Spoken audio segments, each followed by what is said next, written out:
Hi മക്കളെ, എന്തൊക്കെയാണ്? ഏയ് ഹലോ, ഏയ് ഇവിടെ അല്ലടോ, നിങ്ങൾ അഞ്ചാളിപ്പോ ഈ ലോകത്തൊന്നല്ലേ?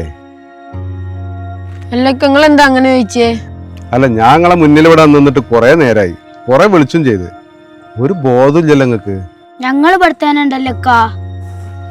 അതൊന്നുമല്ല, നിങ്ങളെ ശ്രദ്ധയും ചിന്തയൊക്കെ ഫോണിലുള്ള ഏതോ ഒരു ആപ്പിലാണ്. ഇതിനാണ് ഡിജിറ്റൽ അഡിഷൻ എന്ന് പറയാം. അതായത് മയക്കുമരുന്നിനേക്കാൾ അപകടം. ഞങ്ങൾ വെറുതെ ഒന്ന് ഗെയിം കളിച്ചതാ. നിങ്ങളിപ്പോ കളിക്കല്ല, നിങ്ങളെ ഉപയോഗപ്പെടുത്തണം. ഈ ഓരോ ആപ്പും ഡിസൈൻ ചെയ്തിട്ടുണ്ടേ നിങ്ങളെ സമയം മോഷ്ടിക്കാനാണ്.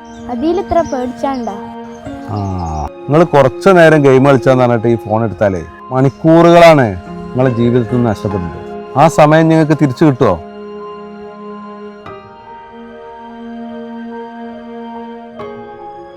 അല്ലക്ക, ഈ ലോകങ്ങളെല്ലാം ഇതിലൂടെ തന്നെയല്ലേ കാര്യങ്ങൾ അറിയണത്. നിങ്ങൾ ലോകത്തെ അറിയല്ല, നിങ്ങൾ ലോകത്തുനിന്ന് ഒറ്റപ്പെടുകയാണ് ചെയ്യുന്നത്. നോക്കി, നിങ്ങൾ തൊട്ടടുത്തിരിക്കുന്ന കൂട്ടുകാരോട് പോലും നിങ്ങൾക്ക് സംസാരിക്കാൻ സമയമില്ല. ഇങ്ങനെ തുടർന്നാലേ നിങ്ങളെ ജീവിതത്തിലെ ചെറിയ ചെറിയ സന്തോഷം പോലും നിങ്ങൾക്ക് ആസ്വദിക്കാനുള്ള കഴിവുണ്ടാവില്ല. നിങ്ങൾ വെറുതെ ഡാറ്റ മാത്രമായി മാറും. ഒരു കാര്യങ്ങൾ ഓർക്കുക, ഈ പ്രായത്തില് നിങ്ങളെപ്പോലുള്ള കുട്ടികൾ ഉണ്ടാക്കിയെടുക്കേണ്ടത് കഴിവും ആരോഗ്യമാണ്. അതിന് നിങ്ങൾ പാടത്തും പറമ്പിലും പോയി കളിക്കുക, കൂട്ടുകാരോട് സംസാരിക്കുക, അങ്ങനെ പ്രസന്റിൽ ജീവിക്കുക. ഫോണിലെ ഗെയിമില് ജയിക്കുന്നത് യഥാർത്ഥ ജയമല്ല.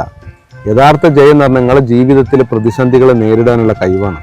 അത് നിങ്ങൾ ആർജിച്ചെടുക്കുക. അതിന് ഈ ഭൂമിയിൽ ഇറങ്ങി കളിച്ച് മറ്റുള്ളവർ സംസാരിച്ച് അങ്ങനെ പഠിക്കാൻ പറ്റുമോ? ജീവിതത്തിന്റെ പ്രതിസന്ധികളെ നേരിടാനേ ഈ ഫോൺ നിങ്ങളെ സഹായിക്കൂല.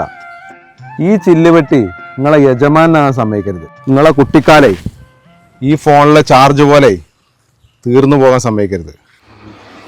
അതുകൊണ്ട് എൻ്റെ കുട്ടികളോട് എനിക്ക് പറയാനുള്ളത്, ആ ഫോണൊക്കെ മാറ്റി വെച്ചിട്ട് പാടത്തും പറമ്പിലൊക്കെ പോയി കളിക്കടാ. പാടാ